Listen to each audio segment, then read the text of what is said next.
O papai chegou. Uma vila nas montanhas estava levando tanta surra de um monstro classe S que juntou até as moedinhas do sofá para contratar um grupo SS Rank para dar um jeito na fera. O time Flaming Dragon Fang é formado pelos aventureiros mais casca-grossa do mundo, cada um com um poder absurdo, exceto Kurt. O único talento dele é lavar louça e varrer o chão, então ele se esconde atrás de uma parede para não virar patê. Mas o destino é cruel. Adivinha quem a fera ataca primeiro? Isso mesmo, o faxineiro. Kurt voa que nem um foguete e o resto do time entra em ação. Goova manda Bandana prender a fera, ela joga os fios, amarra o bicho, mas, um segundo depois, o monstro a usa como marreta e a joga contra uma parede. Em qualquer outro mundo, ela estaria aposentada em uma cadeira de rodas, mas Marfice, a curandeira Op, conserta os ossos dela em segundos. Enquanto isso, Goova aproveita que a fera tá distraída, salta e a torra viva com sua espada mágica. Os aldeões, felizes da vida, decidem fazer um banquete pro grupo, ignorando o fato de que estão mais falidos que vilão depois da luta final. Mas Ganova, o nobre metido, odeia essa comida de pobre e manda CT preparar algo decente. Já Bandana pede um prato especial, porque esse é o último dia em que vão comer a comida do Kurt. Kurt, inocente, pergunta o que isso significa. Goova solta a bomba, você tá demitido. Ele fica em choque e pergunta se fez algo errado. Ganova explica, o problema é que você não faz nada. Até limpa as coisas, mas em combate, zero utilidade. E a regra é clara, só podem ter 4 membros no time. Então precisamos substituir você por alguém forte de verdade. Kurt tenta argumentar, mas Goova perde a paciência e dá um bicão no estômago dele. Acabou, some daqui. No dia seguinte, Kurt parte da vila sozinho, sem rumo e com a carteira mais vazia que promessa de político. Ele caminha até a cidade de Saai, com as últimas moedinhas tilintando no bolso, percebe que precisa arrumar um emprego urgente. Ele encontra uma agência de trabalho temporário e decide tentar a sorte. Ao entrar, é recebido pela recepcionista, que pergunta se ele veio contratar alguém ou se está na fila do desemprego. Quando ele diz que precisa de trabalho, ela avisa que terá que passar por uma entrevista e um teste de aptidão. Ela começa com as perguntas básicas, nome, idade e de onde veio. Ele responde, Kurt Hawkins, 15 anos, da Vila H, nas Montanhas Shin. A recepcionista, Kel, nunca nem tinha ouvido falar dessa vila no meio do nada, mas segue o protocolo. Quando pergunta sobre experiência de trabalho, Kurt conta que fazia parte do Flaming Dragon Fang, só que sua função era basicamente ser a empregada da equipe, até ser chutado do grupo. Kel fica chocada por ele ter feito parte de um time Rank S, mas diz que pelo menos isso no currículo pode ajudar a conseguir um trampo. Kurt fica esperançoso, mas agora vem a parte crucial, o teste de aptidão. Neste mundo, aptidões são presentes dos deuses, classificadas de Rank G, inútil, até Rank SS, roubado. Se tiver sorte, Kurt pode descobrir um talento escondido. Mas, azar define esse menino. Todas as suas habilidades de combate são Rank G. Se botassem uma espada na mão dele, era capaz de perder para uma faca de manteiga. Desesperado, Kurt já aceita que nasceu para ser figurante, mas Kel tenta animá-lo, dizendo que ele ainda pode ter talento para outra coisa, tipo alquimia ou forja de armas. O problema? O técnico que faz esses testes está de férias, então ele vai ter que esperar uma semana para ser avaliado. Kurt olha para sua carteira vazia e responde, amiga, eu não duro tanto tempo nem se eu virar mendigo profissional. Kurt está a um pão de distância da falência, então arrumar um emprego hoje não é mais uma opção, é uma questão de sobrevivência. Kel entende a urgência e pede para ele levantar um saco de areia ali no canto. Ele tenta e sente um arrepio estranho, como se o saco tivesse sugado um pouco da sua mana. Isso é normal? Sei lá, bora seguir o jogo. Como ele conseguiu levantar o peso sem desmaiar, Kel decide que ele pode trabalhar na construção civil. Ela avisa que o Margraviato de Tony tá precisando de gente para reparar os muros da cidade e que pode escrever uma carta de recomendação para ele. Kurt aceita na hora e já sai correndo para garantir o trampo. Quando chega lá, o Margrave lê a carta e olha para Kurt com aquela cara de rapaz, você tem certeza disso? Mas como a cidade está precisando de ajuda, ele resolve dar uma chance e manda Kurt preparar cimento e reparar uma parte do muro. O pagamento vai depender do quanto ele conseguir fazer. Antes de sair, o Margrave avisa, se eu voltar e você não tiver usado pelo menos meio barril de cimento, vai ganhar uma mixaria. Kurt pensa em perguntar se precisa colocar mana no cimento para fortalecer, mas decide ficar quieto. Se ninguém falou nada, deve ser óbvio, né? Só que ele acha que meio barril é muito pouco, então decide usar o máximo de cimento possível antes do chefe voltar. Quando o Margrave retorna, ele arregala os olhos. Kurt já construiu um pedaço inteiro do muro. O garoto ainda pede desculpa porque dava para fazer mais, mas acabou o cimento. O Margrave fica em choque. Como assim esse moleque construiu um terço do muro sozinho? Então ele faz a pergunta de 1 milhão de moedas. Mas como diabos você conseguiu consertar até a parte de cima?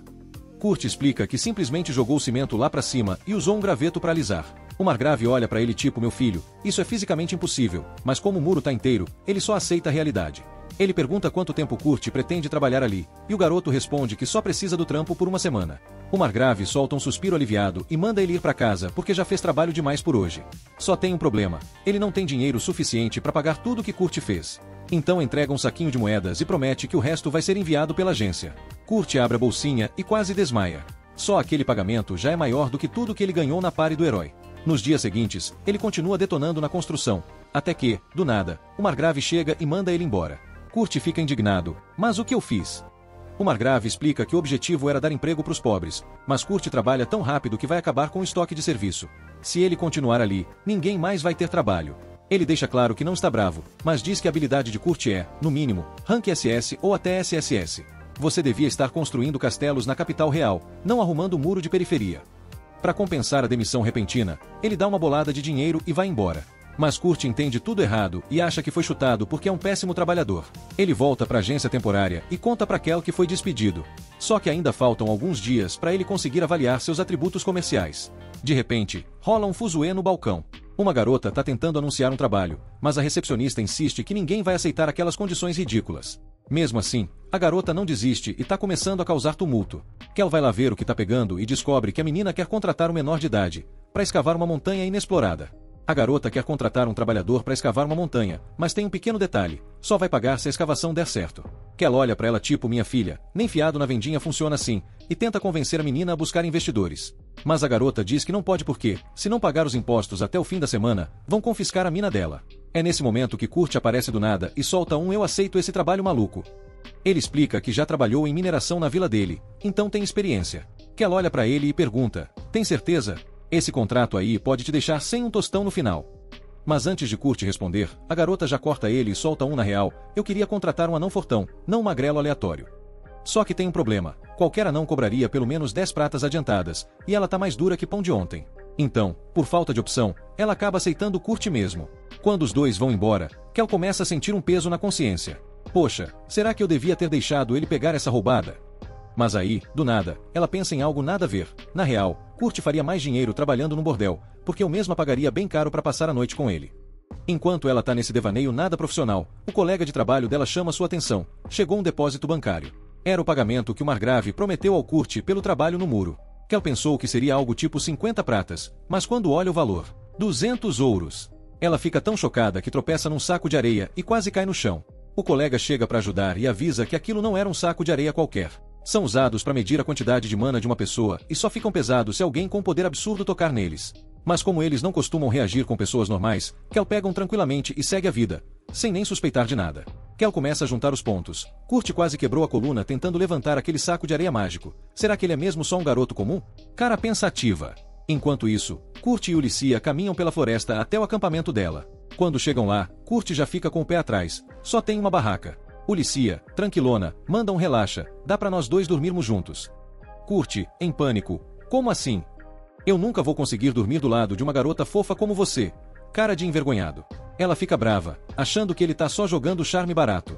Mas quando vê que ele realmente acha ela bonita, acaba aceitando o elogio e entrega pra ele um batata cozida.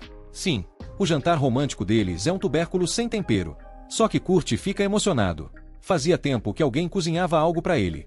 Para completar, Ulissia ainda senta ao lado dele para comer, coisa que o grupo de heróis nunca deixava ele fazer. De barriga cheia, mais ou menos, os dois vão dormir. Só que tem um pequeno detalhe: Ulissia foi dormir de roupa de baixo.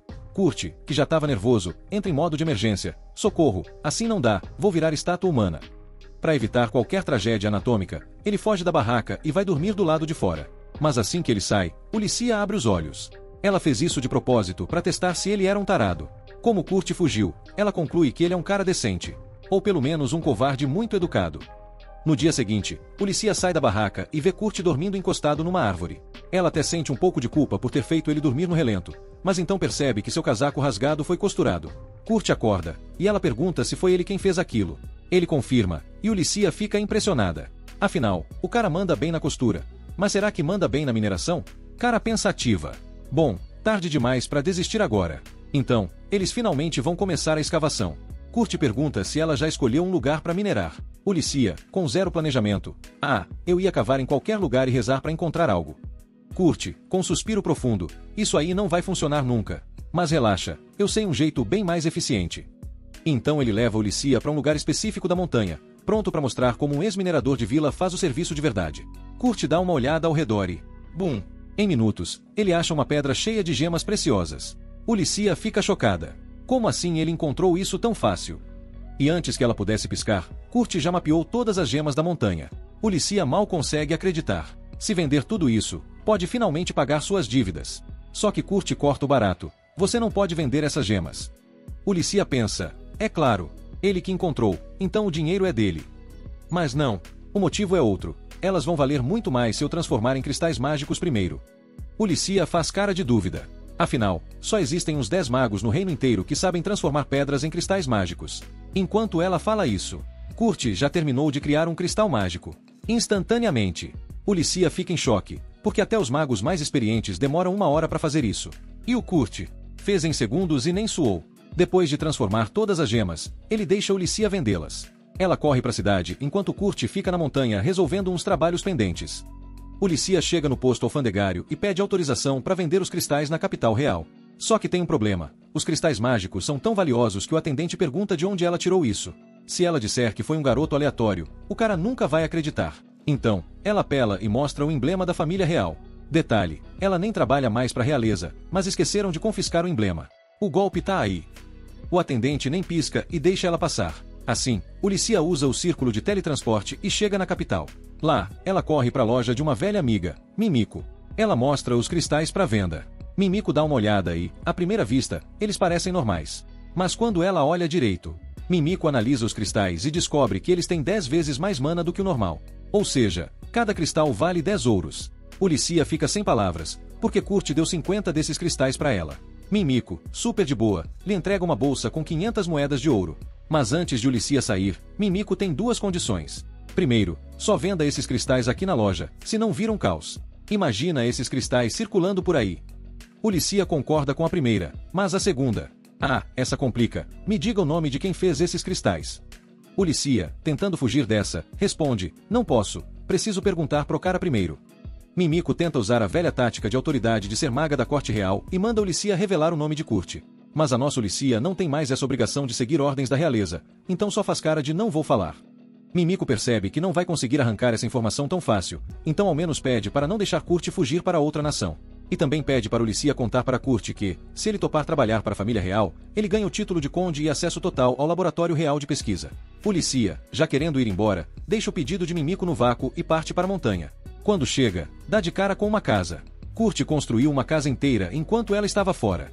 Se inscreve para alcançarmos 3.000 filhotes.